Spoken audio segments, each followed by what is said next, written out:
Friends అందరికీ నమస్కారం. Friends, విద్యార్థులందరికీ మరో గుడ్ న్యూస్ వచ్చే అవకాశం కనిపిస్తోంది. 10th క్లాస్ రిజల్ట్స్ ఈ సంవత్సరం 10th క్లాస్ రిజల్ట్స్లో 7 మార్కులు కలిపే అవకాశం ఉన్నట్లుగా తెలుస్తోంది. దానికి సంబంధించిన వివరాలు తెలుసుకుందాము.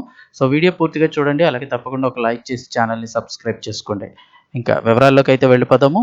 2026 ఆంధ్రప్రదేశ్ 10వ తరగతి వార్షిక పరీక్షల్లో దొరికినటువంటి కొన్ని పొరపాట్ల కారణంగా విద్యార్థులకు ఇప్పుడు మార్కులు కలపాలని ఎస్ఎస్సి బోర్డు అయితే ప్రాథమికంగా నిర్ణయించింది. అంటే ఆల్రెడీ డిసైడ్ అయ్యారు, కానీ ఒకసారి అధికారికంగా అనౌన్స్మెంట్ రావాలి.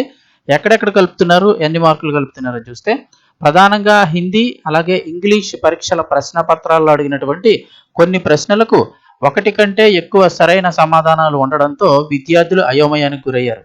ఈ నేపథ్యంలో హిందీ పరీక్షలోని సదరు ప్రశ్నకు 2 మార్కులు, అలాగే ఇంగ్లీష్ పరీక్షలో అలాంటిదే ఉన్న మరో ప్రశ్నకు 5 మార్కులు అదనంగా కలపాలని బోర్డు భావిస్తోంది.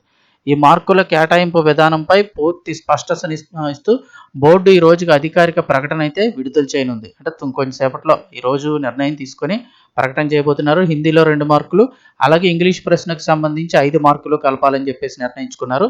మరోవైపు ఇంగ్లీష్ పేపర్లోని 28వ ప్రశ్నపై కూడా చర్చ జరుగుతోంది. వర్క్ బుక్ నుండి వచ్చిన ఈ ప్రశ్నకు కూడా మార్కులు కలపాలనే ప్రతిపాదనను బోర్డు పరిశీలిస్తోంది.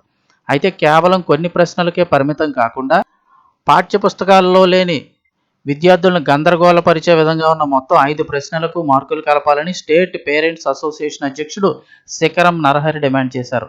నిబంధనలకు విరుద్ధంగా ప్రశ్నలు ఇచ్చినప్పుడు విద్యార్థులకు న్యాయం చేయాల్సిన బాధ్యత ప్రభుత్వంపై ఉందని పేర్కొన్నారు. దీనిపై బోర్డు తీసుకునే తుది నిర్ణయం కోసం విద్యార్థులు, తల్లిదండ్రులు ఎదురుచూస్తున్నారు. ఒకవేళ వీటన్నిటికీ కూడా మార్కులు కలపాలని నిర్ణయం తీసుకుంటే ఈసారి భారీగానే మార్కులు అయితే యాడ్ అయ్యే అవకాశం ఉంది. ఒక విధంగా అలా జరిగితే విద్యార్థులకు చాలా ప్లస్ అయ్యే అవకాశం కూడా ఉంది. దీనికి సంబంధించి ఏదైనా అప్డేట్ వస్తే వెంటనే మన ఛానల్ ద్వారా మీకు తెలియచేయడం జరుగుతుంది. ఛానల్ తప్పకుండా సబ్స్క్రైబ్ చేసుకుని పక్కన బెల్ ఐకాన్ ఆన్లో పెట్టుకోండి.